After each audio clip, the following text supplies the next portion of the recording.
మనం present situation చూసుకున్నట్లయితే కాకినాడ రూరల్లోనే ఇక్కడ ఎలక్షన్ల కౌంటింగ్ జరిగే దగ్గర ఉన్నమాట. పిఠాపురానికి సంబంధించి ఈ జనసేన పార్టీ అది నాయకులు ఉన్నారు ఇక్కడ. వీళ్ళని అడిగి తెలుసుకుందాం ఎన్ని రౌండ్ నడుస్తుంది, జనసేన అనేది ఎంత ఓట్ల మెజారిటీతో ముందుకెళ్తుందని. సార్ మీ పేరు? సార్ రాజారావు గొల్లపల్లి. సార్ ఇప్పుడు సిచ్యువేషన్ బట్టి ఇప్పుడు వంగా గీత గారు పవన్ కళ్యాణ్ గారు పిఠాపురం నుండి పోటీ చేస్తూ ఉన్నారు కదా. అంటే జగన్ గారు లాస్ట్ టైంలో ఉప ముఖ్యమంత్రి అనే ఒక పోస్టు వంగా గీత గారికి ఇస్తామని చెప్పేసి అన్నారు కదా. ఆ మాట ఎంతవరకు వంగా గీత గారికి ప్లస్ అవుతుంది, ఎంతవరకు మైనస్ అవుతుంది? చాయిసే లేదు సార్. అసలు జనాలు నమ్మే పరిస్థితే లేదు. వారు వన్ సైడ్ అయింది. ఎందుకంటే ఇక్కడ జనసేన పార్టీ అధినేత పవన్ కళ్యాణ్ కాబట్టి అసలు చాయిసే లేదు. అదొకటి. ఏదంటే కొత్త వాళ్ళకి ఇక్కడ ప్రయారిటీ ఇస్తారు పిఠాపురం నియోజకవర్గం అనేది. దాంట్లో భాగంగా ఆవిడ మాటలు ఆల్రెడీ ఎంపీగా చేశారు, ఎమ్మెల్యేగా చేశారు. ఎమ్మెల్యేగా చేసినప్పుడు ఆవిడ ఎంపీ చేసినప్పుడు ఆవిడకి కనిపించలేదు. దానివల్ల పవన్ కళ్యాణ్ గారికి వన్ సైడ్. సార్ ఇప్పుడు ఎన్నో రౌండ్ నడుస్తుంది అంటారు? 11 రౌండ్ నడుస్తుంది. ఇప్పుడు 11 నడుస్తుంది. 49,000 ఇప్పుడు మెజార్టీ చూపిస్తుంది. 11 ఎంత సార్? 49,000 మెజార్టీ నడుస్తుంది. వంగా గీత గారికి ఎన్ని ఓట్లు ఉన్నాయి అనుకుంటున్నారు? 35,000 నుంచి 25,000 నుంచి 30,000 మధ్యలో ఉంటుంది అంతే. అందుకని ఎక్కువ అవకాశం లేదు. అంటే లాస్ట్ టైం ఆమె 3 సార్లు కూడా చాలా గెలవడం జరిగింది, చాలా మెజార్టీతో కూడా గెలవడం జరిగింది. ఈసారి ఎందుకు ఆవిడకి మైనస్ అయింది అనుకుంటున్నారు? అంటే మెయిన్ కారణం ప్రధానంగా పవన్ కళ్యాణ్ గారు పార్టీ అధినేత. ఆయన ఇచ్చిన హామీస్ ఆయన ఎప్పుడైతే అనౌన్స్ చేశారో పేరుని అప్పుడే కన్ఫర్మ్ అయిపోయింది. ఇక్కడ మెజార్టీ మీద మాత్రమే కేవలం ఇప్పుడు దాకా వెయిట్ చేయడం జరిగింది. అది కూడా 50 నుంచి అనుకున్నాం. కానీ ఇప్పుడు చూస్తే తీరా చూస్తే 70,000 వచ్చే అవకాశం కూడా ఉంది. 60 నుంచి 70,000 వచ్చే అవకాశం కూడా కనిపిస్తుంది ఇప్పుడు. అంటే లాస్ట్ సాయంకాలం అయిపోయేసరికి రౌండ్స్ అన్ని క్లియర్ అయిపోయేసరికి దాదాపు కూడా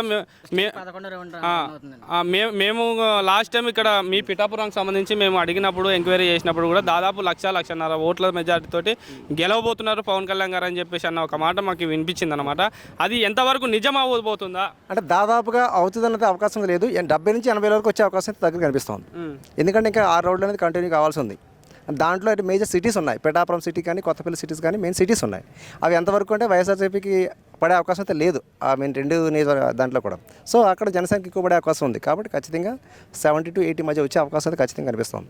సార్ ఇప్పుడు మనం చూసుకున్నట్లయితే పత్తిపాడు కావచ్చు, తుని కావచ్చు, పిఠాపురం కావచ్చు, జగ్గంపేట, కాకినాడ సిటీ చూసినట్లయితే ప్రతిదీ కూడా ఈ కూటమి ప్రతి దాంట్లో కూడా ముందంజలో ఉంది అని అంటూ ఉన్నారు. చాలామంది నాయకులు కూడా ఇప్పుడు వచ్చేసి ఎమ్మెల్యేలు కావచ్చు, వాళ్ళు వెనక్కి వెళ్ళిపోతూ ఉన్నారు. వాళ్ళకి ఎక్కడ మైనస్ అవుతుంది అంటారు? ప్రజల్లోన ఏది వాళ్ళు చేయలేనందుకు ప్రజలకు మైనస్ అవుతుంది? ప్రజల్లో ప్రధానంగా వచ్చేసింది అభివృద్ధి అనేది లేదు ఒకటి, ఫస్ట్ ఆఫ్ ఆల్. రెండోది ప్రధాన కారణం రైతులకి ల్యాండ్ టైటిలింగ్ యాక్ట్ అనేది ఎక్కువ ప్రభావం చూపించింది. లాస్ట్ టైంలో తక్కువ టైంలోనే ఎక్కువ ప్రభావం చూపించింది. ఈ 2 ఎఫెక్ట్ ఖచ్చితంగా జనాల అయితే చూపించింది, నాయకుల మీద చూపించిందని నమ్ముతాం. మరి పిఠాపురానికి సంబంధించి మన పవన్ కళ్యాణ్ గారు ఎటువంటి అభివృద్ధి చేస్తారని చెప్పేసి మీరు నమ్ముతున్నారు? ఖచ్చితంగా అండి. అంటే అధినేత నమ్మకం మాకు. అధినేతనే ఆయన ఇచ్చిన హామీస్ కానీ, చేసిన పనులు కానీ, పంచిపెట్టిన డబ్బులు ఇచ్చిన విధానం కానీ మాకు నమ్మకం ఉంది. అంటే పైన వచ్చినా రాకపోయినా ఇక్కడ ఖచ్చితంగా ఆయన అధికారంలో ఉన్నా లేకపోయినా చాలా మందికి హెల్ప్ చేసినాడు కాబట్టి అధికారం ఉంటే ఇంకా చేస్తాడని నమ్మకం ఉంది మాకు. అధికారం వస్తే ఇంకా ఎక్కువ చేస్తాడు, చేసే ఛాన్స్ ఉంది. అంటే వ్యక్తిగతంగా అతను చేయగల స్టామినా ఉన్న వ్యక్తి. పిఠాపురం చెప్పారండి, హామీలన్నీ వరుసగా చెప్పారు మొత్తం అన్ని. ఏం చేస్తారంటే మొత్తం ఇప్పుడు పోర్ట్ అభివృద్ధి కానివ్వండి, అలాగే డివిజనల్ డెవలప్మెంట్ కానీ అన్నీ, దుగ్గాడ మిర్చి సంబంధించింది, దేవాలయాలు మొత్తం అన్నీ A to Z ప్రతిదీ వివరించారు కాబట్టి అండి కంపల్సరీగా చేస్తారు. ఆ నమ్మకం మాకుందండి. సార్ ఇప్పుడు ప్రస్తుతం పవన్ కళ్యాణ్ గారు హైదరాబాద్లో ఉన్నారు కదా, ఆయన ఫ్యామిలీ వాళ్ళు కావచ్చు, ఈ జనసేన పార్టీ కార్యకర్తలు కావచ్చు, ఫ్యాన్స్ కావచ్చు, ఈ సిచ్యువేషన్ని ఏ విధంగా సెలబ్రేట్ చేసుకుంటున్నారు అనుకుంటున్నారు? ప్రస్తుతానికి అయితే ఇంకా సెలబ్రేషన్ చేసుకున్న టైం కాదు కాబట్టి ఇప్పుడు దాని గురించి మాట్లాడదలుచుకోలేదు. ఎందుకంటే ఎలక్షన్ కమిషన్ ఆల్రెడీ టైం ఇచ్చింది కాబట్టి దానికి మించి మాట్లాడలేము. తర్వాత అనేది గ్రాండ్గా ఉంటుంది. అంటే చాలా గ్రాండ్గా ఉంటుంది. గెలుపు అయితే కన్ఫర్మా? గెలుపు ఫస్ట్ నుంచి కన్ఫర్మ్ అండి. ఇప్పుడు కాదు, గెలుపు ఎప్పుడైతే ఆయన అనౌన్స్ చేసిన ఫస్ట్ డే 1 కన్ఫర్మ్. సీటు ప్రకటించినప్పుడే గెలుపు కన్ఫర్మ్ అండి. ఏదైనా మెజార్టీ మీద డిపెండ్ అయ్యి ఉంది. మేమైతే 1,00,000 అన్నారు కానీ 50,000 అనుకున్నాం. అలాగైనా సరే ఇప్పుడు 70-80 వరకు కంపల్సరీ రీచ్ అయిపోద్దని మేము నమ్ముతున్నాం. వాళ్ళు ఎంత డబ్బులు పంచినా సరే ఒక 50-60,000 అనుకున్నాం మేము. దాన్ని మించి వస్తుంది. ఇప్పుడు చూస్తుంటే ప్రపంచం నుంచి వచ్చేస్తుంది. వన్ సైడ్ లాగా తయారైంది. వన్ సైడ్ అయింది. స్టేట్ లెవెల్లో కూడా వన్ సైడే వస్తుంది.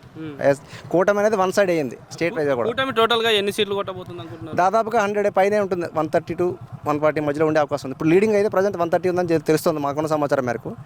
99% అయితే 100 అబోవ్ పైన ఉంటుంది. మరి మనం ఒక మాట ఆలోచించినట్లయితే జగన్ గారు 175కి 175 మేము కొడతామన్నారు కదా, ఆ మాట పైన మీరు ఏం చెప్పాలనుకుంటున్నారు? ఏం చెప్పదలుచుకోలేదు, చేసి చూపించాం. అందరూ అంటారండి రావాలి కదా, వైనాట్ 75 అందరూ అంటారండి కానీ రావాలి కదా. నిన్న వరకు ఆయన చెప్పాడు కదా, నిన్న వరకు కూడా సోషల్ మీడియాలో ప్రచారం చేస్తూ ఉన్నాడు. కానీ జనాలకు తెలుసు ఎవరికి వేసారనేది ఓట్లు. ఆయన చెప్తే అయిపోతుందిగా. ఆయన చూపించారు చుక్కలు ఇప్పుడు ఖచ్చితంగా. సార్ వైఎస్ఆర్సీపీకి 17 సీట్లు రావడమే కష్టం అండి.